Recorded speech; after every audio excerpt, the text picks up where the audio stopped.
la générosité, des talents et du cœur. C'est la sauce du jour sur studioqualita.com. Salut à tous, bienvenue et surtout bienvenue à Claudie Harari. Merci. On est ravis de vous recevoir. C'est gentil, merci. Voilà. Alors, ce n'est pas vraiment une association dont nous allons parler, mais ça pourrait l'être. Disons que c'est un programme d'enseignement du français qui a été mis en place par le ministère des Affaires étrangères en 2001. Effectivement, le ministère des Affaires étrangères a mis en place ce programme pour essayer de sauvegarder le français des enfants des Français. Alors, il faut juste vous rapprocher du micro, comme ça on vous entendra parfaitement. Voilà, donc, le plus près possible. Le plus près possible. Voilà, là c'est parfait. OK. Donc, pour les enfants des résidents hors de France, c'est un programme qui existe dans le monde entier. Je sais qu'à Londres, il y a énormément d'associations qui, justement, donnent le programme Flamme. Et le ministère des Affaires étrangères l'a ensuite relié à ce que l'on appelle l'AEFE, qui est l'Agence de l'enseignement du français à l'étranger, pour tout ce qui concerne le programme pédagogique, ainsi que pour le programme financier, puisqu'il y a une subvention qui est donnée pour, au moins au début, pour la réalisation de ce projet.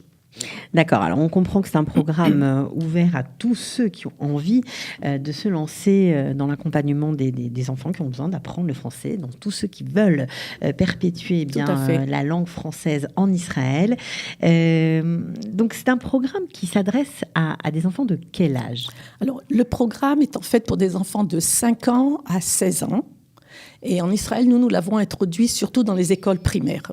Nous laissons à l'inspection du français du ministère de l'Éducation ce qui touche les collèges et évidemment les lycées. De toute façon, pour les lycées, on les touche pas. Ils sont trop grands. D'accord. Alors, des enfants de l'école primaire, mais bien évidemment, ce sont des programmes extrascolaires.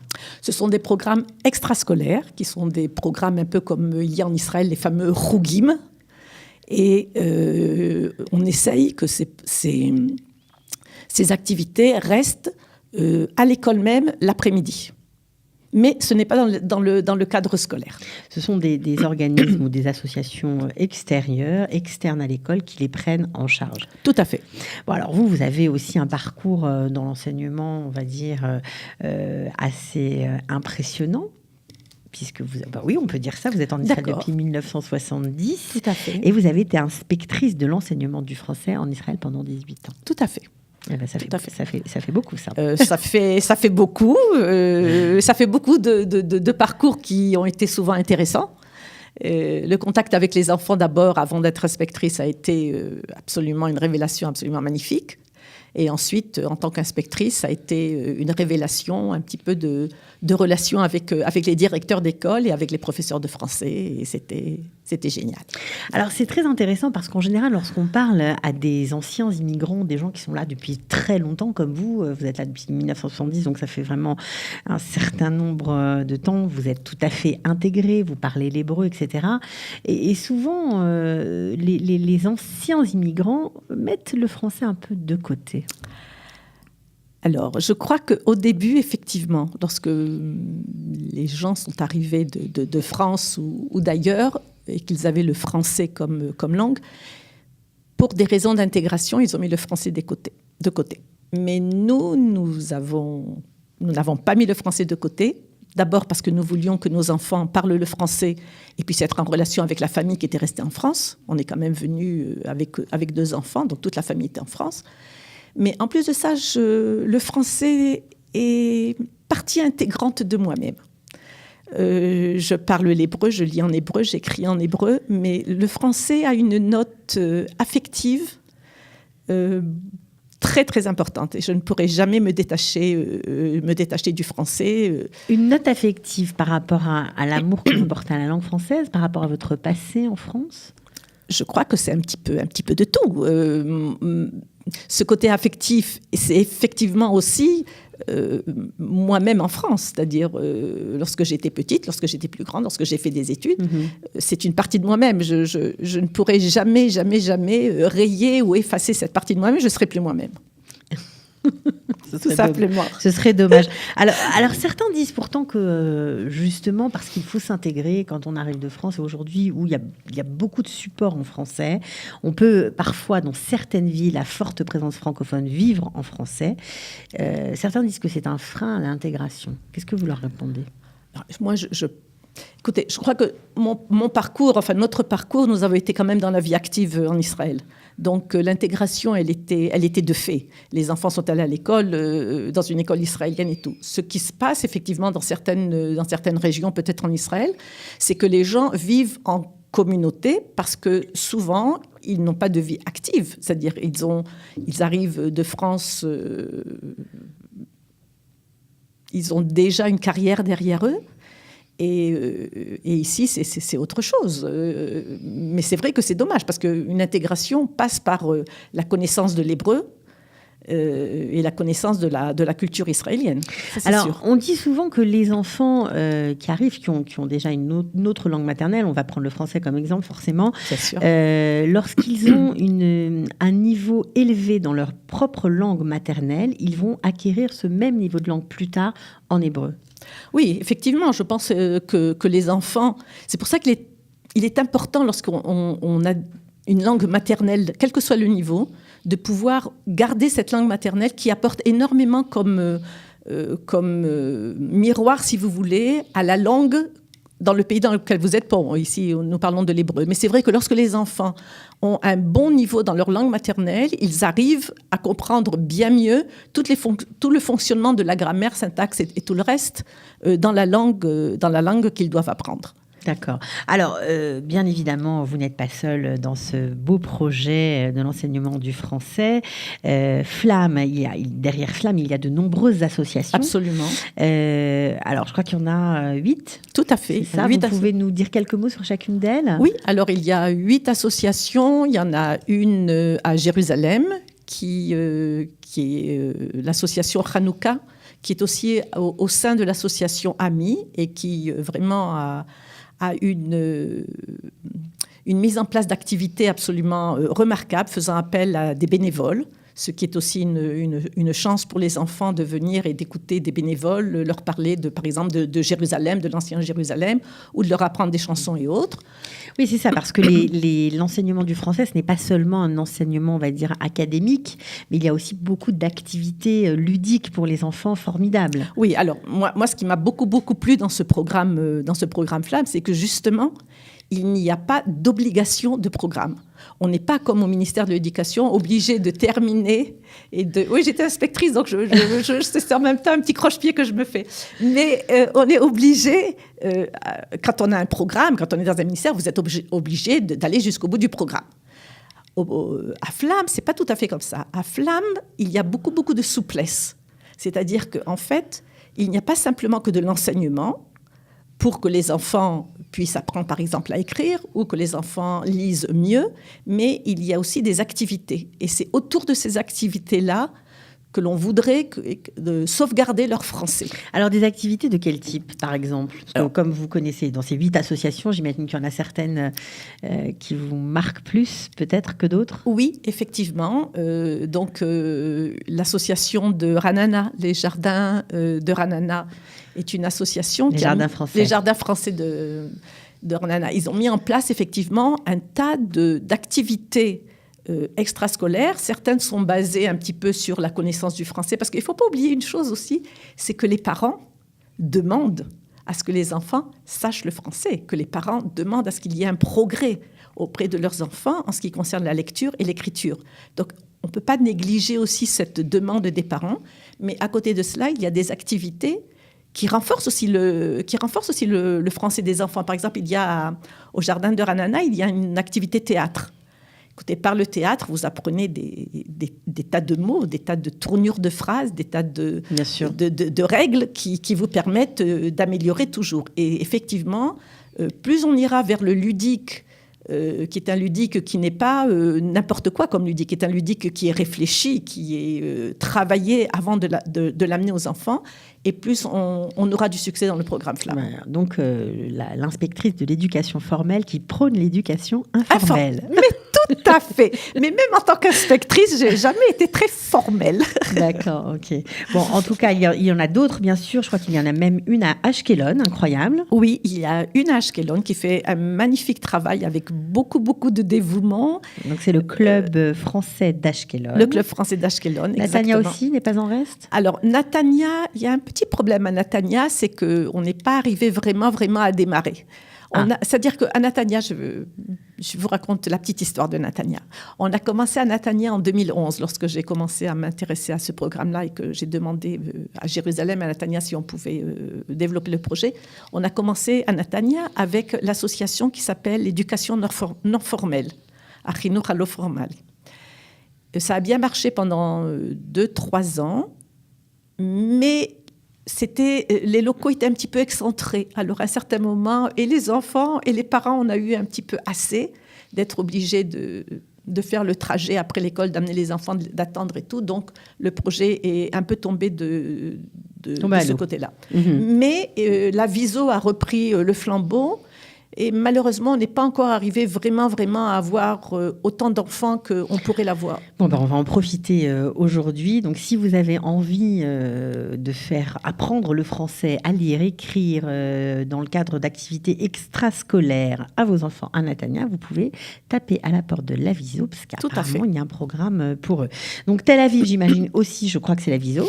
Alors, Tel Aviv, il y a 2 associations à Tel Aviv. Il y a l'association de la Viso, qui aussi a fait de l'excellent travail. Il y a, je crois, une centaine d'enfants inscrits quand même. C'est important. C'est important. Et il y a une autre association où il y a une trentaine d'enfants inscrits aussi, qui fait aussi beaucoup de travail. C'est le Français en route, je crois. Oui, voilà, exactement, c'est ça, tout à fait. Et puis, celle qu'on n'a pas encore citée, c'est Givat Shmuel, le français en herbe. Voilà, le français en herbe à Givat Shmuel, qui a une trentaine d'enfants aussi, et qui aussi se partage entre l'enseignement et le ludique. Alors, si par exemple, des gens nous écoutent aujourd'hui et ont envie de se lancer dans ce programme Flamme pour apprendre le français à des enfants, c'est possible ? Bien sûr. Comment on fait ? Bien sûr. Alors, comment on fait ? C'est simple. On doit vous contacter ? Voilà, on peut me contacter, aucun problème. On mettra votre mail sous la vidéo. D'accord, très bien. Il faut surtout... Alors, le programme Flamme se base sur des associations. Il faut qu'il y ait une association porteuse du projet. D'accord. Cette association-là présente un dossier et qui est mis à la commission en France de l'AEFE avec l'accord de l'Institut français. C'est-à-dire qu'en fait, tout dossier rempli passe par l'Institut français qui donne son avis sur le dossier et ensuite le dossier part en France. Donc, le dossier doit être composé de tout ce qui concerne un projet, avec ce qui concerne le financier et tout le reste. Et pourquoi une association ? Parce que s'il y a une subvention, la subvention est versée directement à l'association et c'est l'association ensuite qui Alors, en qui général, on ne l'a pas encore dit, mais la subvention donnée par le ministère est une subvention qui tourne autour de 25 à 30%, même si officiellement, elle est censée être plus importante. Oui, alors dans les statuts, elle est de 50%, mais je pense que ça fait quelque temps que les statuts, depuis 2001, et depuis, il y a dû y avoir énormément d'associations et d'intérêt des associations pour le programme Flamme, et je pense que ça grandit. Écoutez, nous, on a commencé en Israël avec 2 associations, une à Jérusalem et une à Natania. Aujourd'hui, on en a quand même 8. Ouais, c'est beau. Donc, juste pour information, pour les parents peut-être qui nous écoutent, puisque c'est de l'éducation informelle, c'est extrascolaire. Est-ce que les professeurs sont formés ? La plupart, en Israël, des professeurs, on va dire, ou animateurs, parce que professeur, ça fait toujours très académique. C'est trop formel. Voilà, c'est trop formel. Les professeurs, plutôt, sont des animateurs. Ok. Sont des gens, oui, qui sont formés. Alors, vous avez plusieurs profils. Vous avez des personnes qui arrivent de France et qui étaient professeurs ou instituteurs en France. Vous avez des retraités qui sont qui étaient professeurs en Israël et qui donnent des cours. Et vous avez tous les cas de figure en ce qui concerne le professorat, en fait, finalement.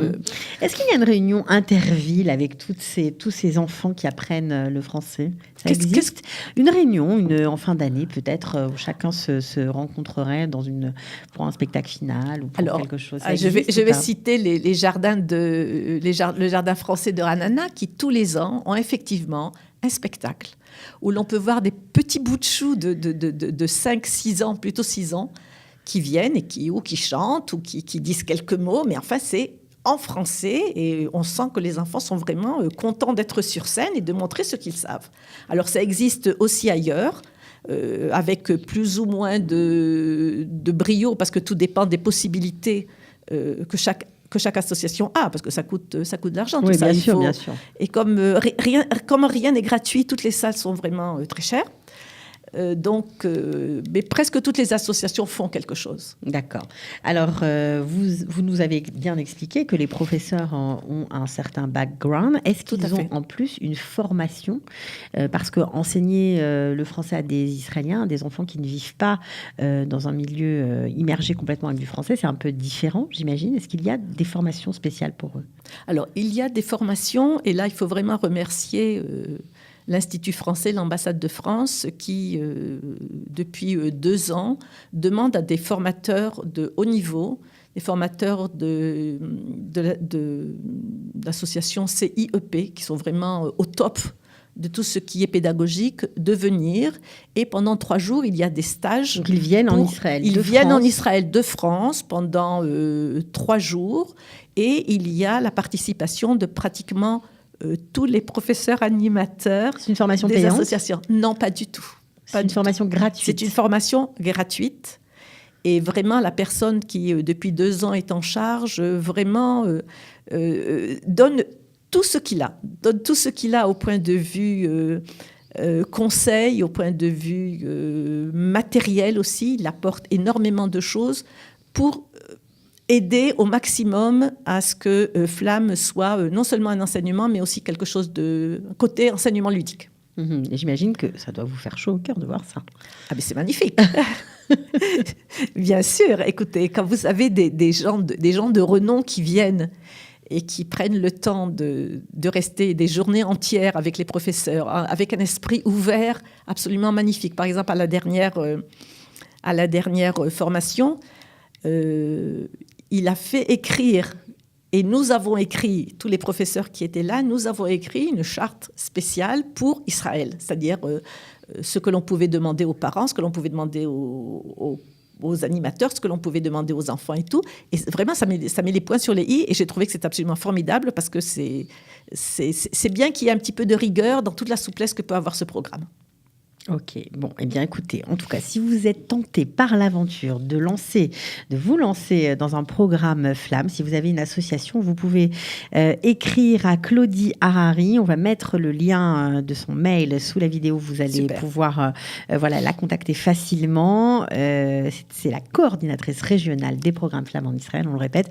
Merci beaucoup d'être venu jusqu'à nous pour nous parler en français du programme Flamme. Voilà. À très bientôt. À très bientôt et merci beaucoup. De rien. Au revoir. Au revoir.